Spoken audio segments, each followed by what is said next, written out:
This episode is brought to you by Netflix. Most Valuable Promotions and Netflix are hosting a blockbuster triple headliner Saturday, May 16th. Ronda Rousey returns to face fellow women's MMA pioneer Gina Carano in the main event. Plus co-mains Nate Diaz versus Mike Perry. And the best heavyweight in the world, Francis Ngannou versus Felipe Lins. Watch Ronda Rousey versus Gina Carano, live only on Netflix. Saturday, May 16th at 9 p.m. Eastern Standard Time, 6 p.m. Pacific Time.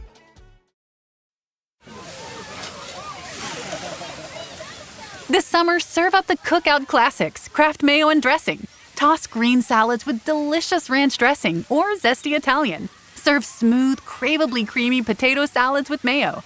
We all know it's not a cookout without Kraft. Kayak gets my flight, hotel, and rental car right, so I can tune out travel advice that's just plain wrong. Bro, Skycoin. Way better than points. Never fly during a Scorpio full moon. Just tell the manager you'll sue. Instant room upgrade. Stop taking bad travel advice. Start comparing hundreds of sites with Kayak and get your trip right. Bad advice? You talking to me? Kayak. Got that right.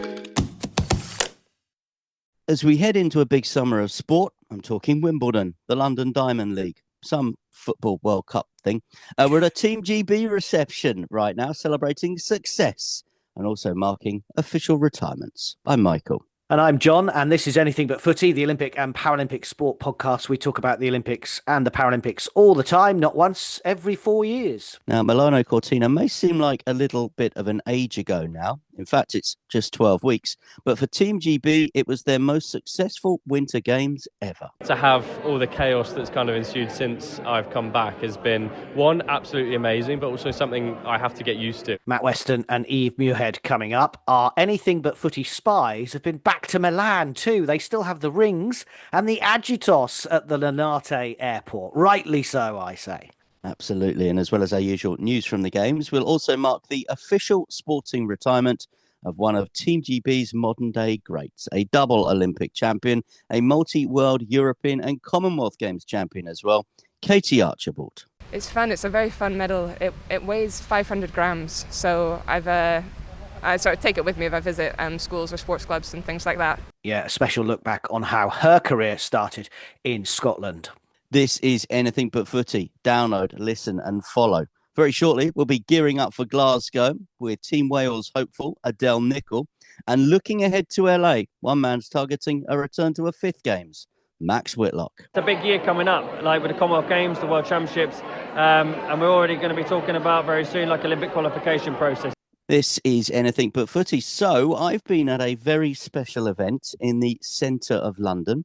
It was a special celebratory event for the Team GB athletes and the Paralympics GB athletes. And it's the first time, actually, that Team GB and Paralympics GB have staged this event together. Traditionally, it's been the Team GB Ball. This one wasn't actually titled a ball, but it was a celebration event. And it brought many of those people that we enjoyed watching and listening to in Milano Cortina together, along with a lot of sporting legends and a lot of guests as well from the world of Olympic and Paralympic sport. It was a royal occasion. Claire Balding was there, as well as the Princess Royal. A lot of those people that you will have seen bring the TV coverage of the Games to your screens back in February, of course. They were there. Lizzie Yarnold, Amy Fuller, Shemi Alcott, people like that, of course, were there as well. And there were just loads of Paralympics GB and Team GB athletes too. Which is a great way of kind of putting an end to it. I know we don't really want to end it, and we'll talk about Milan still with its rings in a moment, but the fact is that we have to move on, and that's sport, isn't it? Yeah, absolutely. I mean, it is nice, I think, just to stand and celebrate, and that was certainly something that the likes of all the Paralympics GB and Team GB athletes were doing there. So, you know, Niall Tracy, Luke Digby, James Hernandez, they were very much first there on the red carpet. Some of the other athletes, the likes of Elia Schmedding and Phoebe Becker and Anna Vipin-Law, they made a bit more of a fashionable later entrance, and I have to say very fashionable as well. It was great to speak to Tabby Stoker there as well, and the chef de mission, Eve Muirhead. First and foremost, enjoying yourself tonight, and important, I think, to celebrate successes, and your team was a success. Yeah, most definitely. It's so great to see everybody again, and it's really nice to see everyone not in a tracksuit and trainers, like dressed up, and it brings back a lot of really great memories. What was an incredible few weeks out in Italy. When you look back at it, do you have any particular highlights, things that you reflect on? Do you know what? I don't think there was any particular highlights. Like, the whole event was incredible. Even the first week or so when we didn't have a medal and it was like, are we ever going to get one? And everyone's kind of pushing and chomping at the bit. And even that time, like, I knew we had just had to be patient. Of course, Matt, Super Saturday, like, you can't forget that night. That was incredible. So I guess if I needed to say a highlight, I would say probably Super Saturday had to be well up there, that's for sure. We spoke a few times, obviously, during the games, and I remember you telling me, don't worry, the medals will come. Were you saying that, or did you believe it? Did you know that the team would come good? No, I did. I did believe it. I think we'd only ever once had a medal in that first week, and I knew we had so many events still to come. So many events that had a lot of potential and a lot of opportunity to get medals. So I knew it was a case of patience, and I never tell porcupines, and that's what happens. What did you learn about yourself in Milan and Cortina as a leader, a different type of leader to what you'd been before as a skip? Yes, completely different type of challenge, type of leading role. But I think, what did I learn? I think as an individual, I learned that you can trust your kind of instinct and decision making. Of course, there was a lot of times that you had to make key decisions in quick moments, and that's exactly what I did. So I think that was something I really learned about myself, that I can trust myself to make those decisions. What about you now? You've had a bit of a rest. What's happening? Yeah, I'm taking a little bit of downtime. I still seem busy enough, that's for sure. But I always said I wanted to take May a little bit easier. But I'm definitely not just sitting at home twiddling my thumbs, if you know what I mean. But no, it's events like this that I'm so happy to be involved in, and it brings back a lot of kind of pride looking at all the athletes here. I don't know what the future's going to hold right now, but who knows? I'm sure there'll be some things that pop into my diary. Always love to see you. Well done. Thank you. What's she going to go and do next then? Well, who knows? I mean, after a successful games, of course, she's got every opportunity to go and do whatever she wants, I think. I wonder whether she might get the opportunity to go and lead the delegation again into the next games. Obviously, she's been doing some management in the world of curling too. And it's options for her. Sports administration might very well be the way forward. I think, obviously, with what she showed, the leadership skills that she showed, the things that she learned that we talked about there, of course. I think that there is definitely a future in leadership in sport if she wants to, or she could take those skills and go into another world. Does LA come too soon? I think that might be a bit of a jump to lead the team to LA. I think obviously it was a neat fit to go from, being an Olympic champion at the Winter Games into leading that team. But I think it's a different set of skills maybe for the Summer Games. And you also managed to catch up with probably the star for Team GB, and arguably now, along with Torvill Dean, the greatest British Winter Olympian in history. Yeah, absolutely. And he's been enjoying his success as well. He's had a couple of issues, as we hear about in a moment. He's had a shoulder injury. He's got another injury, but he is back training. And he won 2 Olympic gold medals in 3 days. Here's Matt Weston. How's life changed since becoming a double Olympic gold medalist? It's changed a lot, to be honest. As a skeleton athlete, you don't normally get too much media and attention on you. So to have all the chaos that's kind of ensued since I've come back has been, one, absolutely amazing, but also something I have to get used to. It's something that I've not been prepped for almost. It's taken a bit of adjustment, but I've been able to do some really, really cool things and go and visit some cool places and see some cool people as well. It's just been overwhelming, but in a good way. Has it been a challenge, because essentially you are still a high-performance athlete and you need to get back to that at some point? Yeah. I mean, luckily we had designed in a bit of a break post-games, which was definitely needed. I think not just physically, but mentally as well. I've had an operation on my shoulder since I've come back. I've got another one on my hip later on in the year, so... I need to fix my body, but I'm already back training now. I'm already back lifting the weights, going sprinting, so mainly because I enjoy it as well, so it's not really a chore for me. And when will we see you back competing and back on the circuit, back on the World Cups? You'll see me this year. We've already had talks about what we want to do this year and how we want to operate and what the plan is, because this is also very much a set-up year for the next 4 years. We're going to be trying new things and bringing out some new ideas that we can go out and hopefully set us up really well for the next 4 years and hopefully come home with some new gold medals as well in 4 years. And just finally, what does it mean to you to have captured the public imagination, to have had those moments, 2 moments that you did? Not many people become Olympians, not many people win a gold. To do 2 in, 3 days, I seem to recall being in Cortina? Yeah, I mean, to be honest, it definitely hasn't sunk in, the achievement of what I've been able to do. But one thing I would say is the messages and how much the public have kind of almost loved skeleton. It's been absolutely amazing that the response we've had.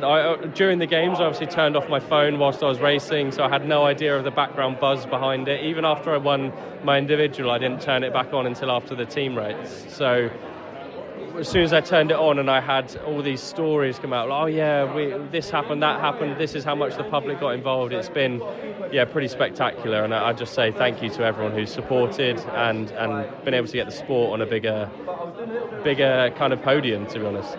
Great to see you again tonight. Thanks very much. Thank you very much, guys. So Matt Weston confirming he is going as well for another Olympic Games in 2030 in the French Alps. Michael will be there, and we're recording this as Michael is in a pod. Literally a pod in a pod. Tell us about this, because this is the future of travel, isn't it? Just like something that we see in Japan and Tokyo. Yeah, I think anyone that's maybe watched an old Clive James or an old Michael Palin travel documentary will have seen the capsule hotels, which they have in places like Tokyo. Well, they've got them in London now. So, yeah, staying in one of those after the Team GB Paralympics GB celebration event. And looking ahead to Glasgow 2026, it's a huge summer, as you've already said, with the things that you've mentioned. But the Commonwealth Games is really important, particularly for athletes from nations in the UK that it's the only time you compete for Team Scotland and Team Wales. Yeah, and Team Northern Ireland, and of course the Channel Islands will go in, and the Isle of Man as well. So it's a really important competition for all of those reasons. And one person who's looking to try and get back to the Commonwealth Games, having been in Birmingham as a shot putter with Wales 4 years ago, but was also in Milan Cortina as a bobsleigh athlete as well, is Adele Nicoll, and she is hoping to qualify as we speak. Adele, lovely to see you. How has life been post-Olympics world? It's been busy. I think everybody talks about the post-Olympic blues, but I don't feel like I've had time to get the blues just yet. Lots of different things going on, so many different opportunities, so really, really grateful for that. Must be a real time of kind of decision making for you, and I'm not going to put you on the spot, but lots of options at the moment. Lots of options. I have been thinking a lot about what I want to do and what comes next. I am getting closer to some more definite decisions, but for now I'm going to be competing in Germany on Saturday in the women's shot put, and within 24 hours I'll be back up to Loughborough International to compete for Wales in the women's shot put there. So the Commonwealth Games deadline is Sunday at midnight. I'll give it my best shot and we'll see what happens. So where are we with that at the minute? What standard have we got? So I have a strong profile at the moment. I have around 8 standards, but as we know in sport, that doesn't secure anything. So I'm hoping to be nominated by Welsh Athletics to Team Wales, and then Team Wales will have to make the final decision. I know that we will only have a small amount of spots for athletics, and there are probably around 20 to 25 people who have qualified, and I can guarantee that not everybody will go. So it's a tough time, but I'll give it my best. And you must have good memories of Birmingham and being there and competing. I do, and Birmingham is to date one of the best competitions I've ever participated in. Birmingham was such an amazing opportunity for me because I'm a Birchfield Harrier, so that's essentially my home track and where I grew up training from the age of 13. So it was a real nice for reflection moment to be in my home stadium filled with 45,000 people. So the bobsleigh, I spoke to Ashley the other day. She said that she's getting back to training and she's going to be going again. I guess at this point you don't know, or what can you tell us? I'm definitely not finished with bobsleigh, so you haven't seen me in a bobsled for the last time. When I'll next be in one is unconfirmed at the moment. Okay, we will wait and see on that one. And tonight, obviously, you've got a couple of big events coming up, so just a quiet one, but still a chance to celebrate. And I don't think we sometimes do that enough in sport, do we? Exactly, and I thought, you know what, we don't really take the opportunity to celebrate, and I think that I decided to come tonight because I am flying out of Heathrow tomorrow, so I thought, well, I need to be in London. I'm going to come, I'm going to make sure I see my friends because I haven't seen them in a long time, and just celebrate with the class of 2026. Well, thank you for all you did for us in the build-up to the Games. It was lovely to follow your journey there. You're very welcome. Thank you so much. Incredible stuff from Adele. Fingers crossed that she gets to Glasgow 2026. You mentioned some of the smaller nations. I think the Isle of Man, England, Wales and Northern Ireland are playing in the 3x3 basketball next week in Manchester, trying to qualify for the Commonwealth Games. So still lots of things to keep an eye on ahead of these games, which is literally 2 months away now. Yeah, and talking of gearing up for Glasgow and looking ahead to LA, one man is hoping to be in both. And we thought that we had written the final chapter on his career. Max Whitlock is aiming for a 5th Olympic Games, but before that is targeting another appearance at the Commonwealth Games. Well, Max, great to see you. And you're back in gymnastics. Tell us all about it. Yes, I am. I'm back, and it's nice to be here tonight, seeing a lot of familiar faces off the success of the Winter's Olympics and everything the Team GB is doing at the moment. But it's also really exciting that I'm back myself. Back being a gymnast, being able to say that I'm an athlete again feels incredible, and I'm mega fired up. It's been tough getting back into it. That first kind of stage has been really hard. There's been some really good bits and some not so good bits, stuff that I need to learn from and adapt quickly. But it's a big year coming up, like with the Commonwealth Games, the World Championships, and we're already going to be talking about very soon, like Olympic qualification processes. So big year coming up, and hopefully can get the stepping stones done right. So what was the process in deciding that you wanted to come back? Was it a chat with Scott, your coach? Was it a chat with family, or was it just something you needed to do? It was the feeling that I couldn't get away from. Paris finished just outside the medals for me, and that was really hard. Like, Paris was actually the only Olympic Games I've come back with not a medal, and that's harder than I ever could have almost comprehended. So I couldn't get rid of that feeling, and I think the people around me, the people close to me, saw that something was missing. And when that kind of brainstorming comes around and I start thinking, maybe I do want to go back, maybe I want to give it that last shot. It'll be here before we know it, and fast forward 10 years, would I regret not trying to squeeze everything I can out of the sport? I think the answer would have been yes. So, eventually when I told my family that I'm coming back in, I think there was shock, but not too much shock, because they could see that actually that's the thing that I want to go and do, and they're mega excited to be behind me again and be following that journey. And you mentioned a busy year, because obviously Commonwealths and Europeans for you guys very close together. What's your thought process at the minute? Qualification pending?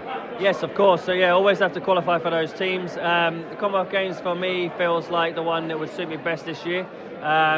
It's going to be tough for those athletes, but we're not necessarily going to be able to do Commonwealths and European. So it's one or the other. But we've got enough depth in the squad now to be able to pick 2 good teams for each, which is an amazing position to be in. So Commonwealth Games is very exciting coming up, not too long. It'll be a good kind of stepping stone for me to get back on a stage like that, a multi-sport stage where gymnastics is a really important one on that calendar for us. And then we'll be gearing up and hopefully gain a lot of experience and confidence from that to go into World Championships, which is the first qualification for the Olympics. And that's where it starts to get a little bit more serious, but also very exciting because it means we're not too far away. Yeah, LA definitely in your mind then. That's where you've come back. That is the big long-term goal. LA is the mission, the long-term aim that I'm aiming for. And I need to get these 2 years right on the way there. It's really important for me that each stepping stone is, I learn from it quickly, I adapt quickly. I am 33 years old now. I'm 10, 11, 12 years over peak age as a gymnast. So I need to be able to kind of make sure that I'm learning every step I possibly can about my body, every single step of the way. So I've come back with a vengeance. So I really, really want to push the boundaries, put some new skills out there, maybe get my own name in the code of points, the gymnastic skills book, and really push it to where I never have done before. Max Whitlock. And what is great for the organisers of Glasgow 2026 is you've got names like Max Whitlock at your event. So we're expecting the likes of Keely Hodgkinson maybe to appear at Glasgow from a athletics point of view, and some of the big names, Josh Kerr, you've spoken to, we know he's going to be there for Team Scotland. But you need these names. Adam Ramsey-Peaty in the squad, of course, from a Team England point of view, from a swimming, probably the greatest British swimmer of all time, along with David Wilkie and Duncan Goodhue, of course, and Sharon Davis and the like. So I think from a sporting point of view, or from an event point of view, it's really good that Max is back. We just got to see how he performs, and that's his challenge, isn't it? Yeah, and there'll be a terrific Team England set of gymnasts there. Jake Jarman was at the event last night as well. We We heard from him recently in Glasgow. His face is on the billboard there. So he's obviously aiming to compete. And I mean, as Max says in that interview, I mean, strength and depth in English British gymnastics at the minute, that they'll be able to send decent home nations teams to the Commonwealths, but then a different team to the Europeans as well. Absolutely. Now, 12 weeks on from the Milano Cortina Winter Olympics, 9 weeks from the Paralympics, and Milan's Linate Airport still has the Olympic rings and the Paralympics agitos on display for selfies and the like. Milking it somewhat? I'm not sure. I think the Olympic rings in Queen Elizabeth Olympic Park are always worth a visit, in my view. And I think actually I can see why Olympic cities have the rings and they're allowed to keep them and in one location. But I can also see why they can't be super prominent, like still on the Eiffel Tower. That wouldn't make sense. Although I must admit, when we were in St Pancras, which we were yesterday, I still miss the rings when you come in on Eurostar on St Pancras. But Milan is also once again the centre of attention for many reasons. The Italian people officially awarded the Olympic Cup. Yeah, I hadn't heard of this either. For embracing the 2026 Winter Olympics. They were presented it by President Kirsty Coventry. Must be something like winning the FA Cup or something. The Olympic Cup acknowledges the passion, competence, generosity and hospitality shown across the host regions during the Games. And Kirsty Coventry said these Games were not only organised in Italy, they were embraced by the Italian people. Hopefully it means a little bit more than the FIFA Peace Cup, let's say. And secondly, Milan is very much the focus as the second half of Devil's Wears Prada 2 is set in the city centre. If you haven't seen it yet, Anne Hathaway, Meryl Streep, Emily Blunt buzzing around the Duomo, all around the city centre and the shops. Amazing scenes, great memories of a great Games if you were in Milan earlier this year. I highly recommend it. Michael, you need to take your daughters. Let them watch the fashion and the music with Lady Gaga, but watch the scenes from Milan because it will bring back some great memories. Absolutely, it's on the to-do list. This is Anything But Footy, the Olympic and Paralympic podcast. From celebrations to thank yous, we reflect on the retirement of a British great. Next. No one goes to Hank's for spreadsheets. They go for a darn good pizza. Lately, though, the shop's been quiet, so Hank decides to bring back the $1 slice. He asks Copilot in Microsoft Excel to look at his sales and costs and help him see if he can afford it. Copilot shows Hank where the money's going and which little extras make the dollar slice work. Now Hank has a line out the door. Hank makes the pizza, Copilot handles the spreadsheets. Learn more at m365copilot.com/work. So we talk about the Olympics and the Paralympics all the time, and time for our news from the Games, a roundup of all the things Olympics and Paralympic sport that you need to know. We mentioned Kirsty Coventry earlier, and she was in London for the finals weekend of the World Table Tennis Team Championships, marking its 100th anniversary at the Arena Wembley. China, probably unsurprisingly, won both the men's and women's competitions again, both beating Japan in the finals. And staying with table tennis and para-table tennis, Fliss Pickard took another silver, her second this season already, for the British table tennis team, para team, in the women's Class 6 of the World Para Elite tournament in Slovenia. Now, the long road, or should I say paddle, to LA 2028 starts for Great Britain's para-canoe squad with three-time Paralympic gold medalist Emma Wiggs back from shoulder surgery to compete in the first World Cup of the brand new season. That will be her first since Paris, and her success in the VL2 category. Now, ranking points already up for grabs at Brandenburg in Germany this weekend. Charlotte Henshaw, Hope Gordon and David Phillipson also in action for Paddle UK in another strong GB squad. 8 of the current top 20 women's tennis players will be in action at the London HSBC Queen's Club Championships before Wimbledon next month. Americans Jessica Pegula and Amanda Anisimova, the Wimbledon finalists last year, of course, are the top 2 seeds for the main draw.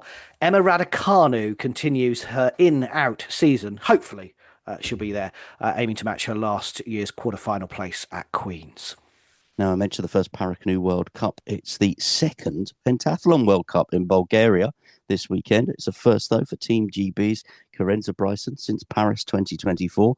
Also this weekend in athletics, Paralympic gold medalist Ali Davis continues his bid for Commonwealth Games glory in Glasgow by competing for British athletics at a competition in Germany. He's part of an 11-strong British squad, including British champion shot putter Serena Vincent. Now, double Olympic cycling champion, multiple world, European and Commonwealth gold medalist, Katie Archibald is stepping away from elite sport and calling time on her extraordinary career for Team GB and Scotland. She described it as a true honour to race my bike alongside the best in the country, having won Olympic gold in Rio and Tokyo before being cruelly denied a place at Paris 2024 with a freak injury to her ankle in her garden just days before the Games. She returned last year, winning both world and European gold medals, but her announcement on this week's International Nurses' Day came as Katie started her training to be a nurse in September and, quote, completely fell in love with the whole thing. So, just 2 months from Glasgow 2026 Commonwealth Games, the Scottish star has hung up her cycling kit for good. So we had the pleasure, actually, of talking to Katie about the start of her career. Now, we did this back in 2021, building up to the Olympic Games and the Paralympic Games of that year. It was part of a radio series we did for Capital Scotland.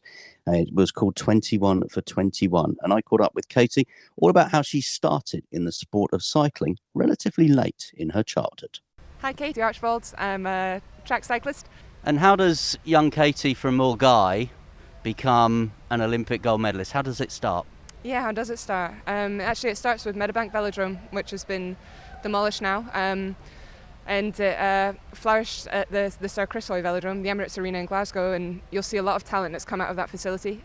Jack Carlin, one of my teammates here, Anna Shackley, who'll be representing on the roads, and Nia Evans. It's quite a good cohort that we have that's, like I say, really flourished from that velodrome in Glasgow.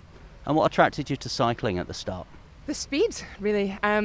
My family, my brother was a swimmer when we were younger, so I swam a lot with him, and it was worlds apart from the the experiences that I have with my sport now. Both involve following a black line round and round for a long time, but I just get far more of a thrill from the aggression, the competitiveness, and the speeds of track cycling. My wife's from Bearsden, where there's a ski club. You never thought about skiing? It was always cycling for you. Yeah, I've ridden past it many a time. Yeah, you're right. It's parables, isn't it? Sorry, parallels with the speed and the wind in your hair and so on. But I've never tried it. So talk us through how you go from being an enthusiastic amateur to then getting on the British programme. What was that journey?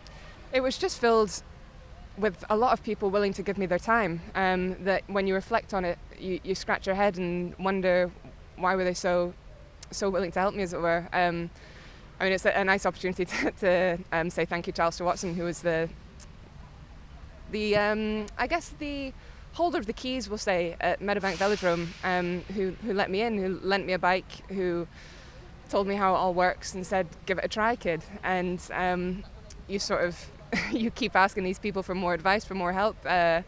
You meet more along the way, and I think there's an excitement within sport that people just enjoy seeing talent flourish. And so I just kept getting help as I went through Meadowbank Velodrome, the hard tracks all over the UK, meeting people, travelling with people, and keep hearing this phrase of like, oh, you're good, you should give this a go. And you keep trying new things, and you go from the local track league to the Olympic Games with, well, quite a few steps in the middle, but it sometimes it does feel as simple as that. Something nice about being with a British squad that has such a strong Scottish contingent. The entire squad is always inspired by Sir Chris Hoy, and he's kind of the figurehead of this programme, to have really been at the pointy end when it all started to, I don't know, reach great heights through Beijing and onwards. And so to feel like you're continuing part of that history is pretty cool. Do you ever get to the point where you sort of have to get the medal out of the box and pinch yourself and think,